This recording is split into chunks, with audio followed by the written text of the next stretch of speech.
El Señor está alertando con sueños y visiones sobre los dos acontecimientos que están por ocurrir, el arrebatamiento y la gran tribulación. Esos dos acontecimientos van a dejar al mundo entero asombrado, por eso ya no es tiempo de dormir, es tiempo de velar, es tiempo de levantarse en las madrugadas a clamar para interceder los unos por los otros, así mantendremos nuestras lámparas ardiendo para estar listos. A continuación te presentamos estas revelaciones, esperamos sean para edificación para tu vida. Dios te bendiga. El 22 de junio soñé que había ocurrido el arrebatamiento. Vi personas desesperadas buscando a sus familiares, a sus hijos, padres, hermanos. Gritaban y gritaban desesperadamente y los llamaban por sus nombres y decían: ¿dónde están? ¿Qué se hicieron? Y lloraban amargamente. El lugar del sueño era en los Estados Unidos. Era un gran día de clamor y lágrimas, habían personas que buscaban por debajo de los carros. Otras personas, que sabían que había ocurrido el arrebatamiento, se encaramaban arriba de los carros y gritaban: Señor, Señor, ¿te olvidaste de mí? Llévame, por favor, ¿por qué me quedé? No me quiero quedar aquí. Y extendían sus manos hacia arriba y se arrodillaban diciendo: Señor, Señor, y lloraban desconsolados, y se decían: ¿por qué me quedé aquí? Y otros decían: yo no sabía que me iba a quedar. En ese momento grito y lloro y le dije: Señor, yo también me quedé, ¿por qué, Señor? Y lloraba. Fue cuando escuché al Señor Jesucristo que me dijo: hija, esta es una visión de lo que sucederá para los que se quedan, tú estás fuera de la visión. Me mostró el cielo y de allí vi como en una pantalla gigante. Vi que la tierra era un caos. Antes del arrebatamiento, hubo un terremoto, la tierra se estremeció, porque se dio la resurrección de los muertos primero y por eso el gran terremoto, para que las tumbas se abrieran. Después del arrebatamiento hubo el caos, carros chocados, uno encima de otro, aviones que perdían el control chocando contra los edificios, trenes descarrilados. Esto se debió a que las personas que manejaban estos vehículos, que eran cristianas y se fueron en el arrebatamiento. Los que se quedaron continuaron su vida rutinaria, hasta que se encuentran con este caos y se dan cuenta que no habían choferes, ni conductores, y habían chocado con estos vehículos sin conductores. Toda la tierra era espantosa, había llanto y pánico.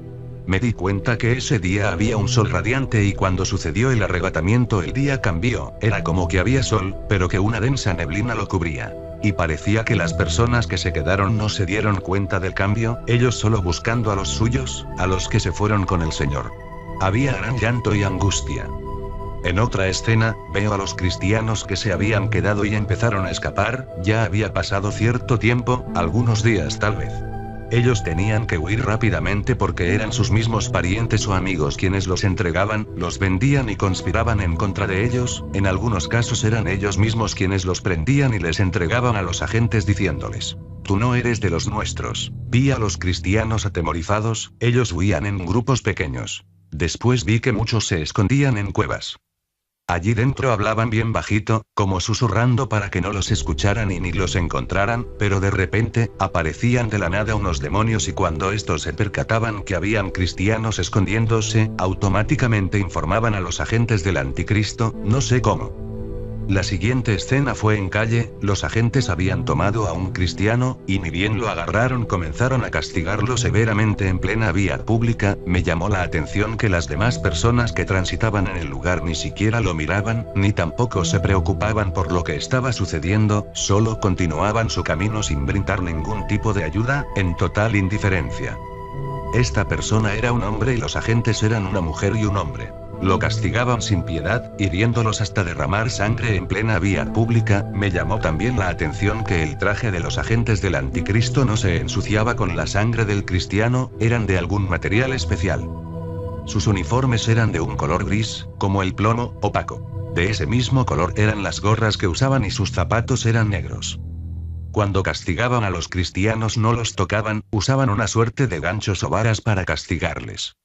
Los agentes del anticristo eran perversos, muy malos, odiaban tanto a los cristianos que eso se hacía evidente. Cuando atrapaban a algún cristiano, los castigaban, los encadenaban y los apresaban. Ninguna persona podía tocar físicamente a los cristianos, ni los agentes ni tampoco las personas civiles. Sin embargo, entre los que tenían la marca, el sello de la bestia, existía el contacto físico, era una absoluta discriminación, ya que para ellos los cristianos eran detestables, repugnantes, no los podían tocar. La siguiente escena que vi, era en la cárcel, que más bien parecía una gran fortaleza. Estaba muy bien equipada y custodiada con la más alta tecnología y de extrema seguridad. Era un recinto inmenso, muy grande, con muchos cristianos, cientos de ellos, vestidos con una suerte de batas en color gris, era un gris sucio y en algunos el color sus batas era más oscuro que otros, todos totalmente vigilados por los agentes. Vi hombres, mujeres, y jóvenes, muchos jóvenes y muchos adolescentes de entre 11 y 12 años. Había familias enteras. Vi una mujer que se había quedado por no perdonar a su marido quien fue arrebatado.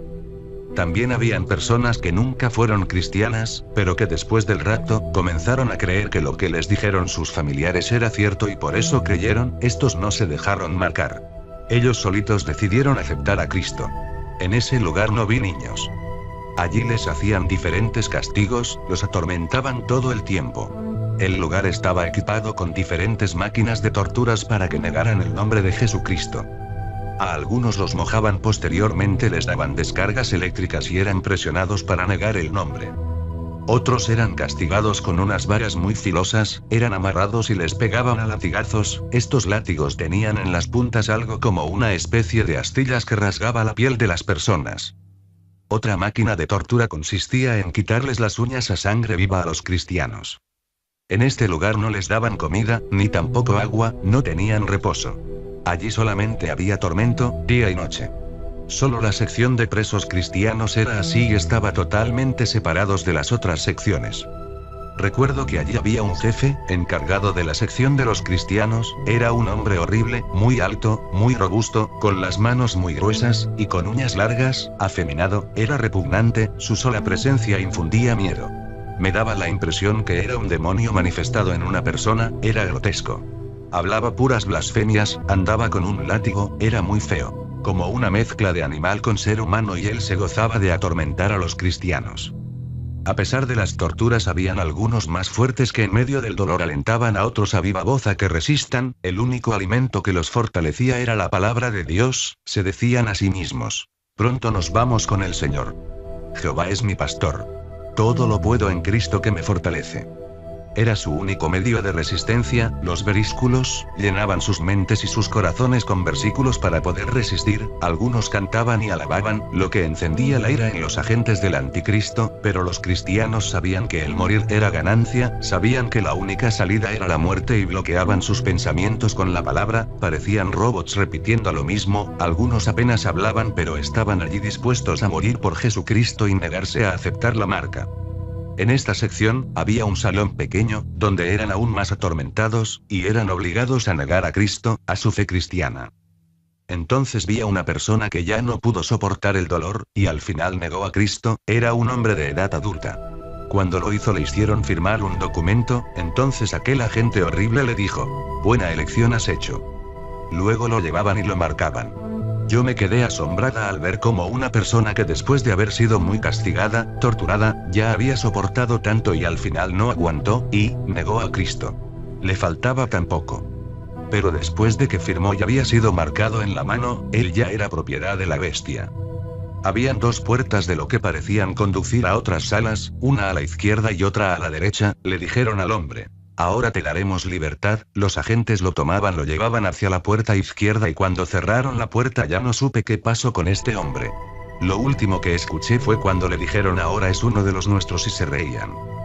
Después vi cuando a otro cristiano que lo atormentaban, este pasó por lo mismo que el hombre anterior, era un hombre de unos 30 años, pero esta persona siempre resistía y se negaba a recibir la marca, en todo tiempo dijo no y lo atormentaban más pero él nunca negó al Señor.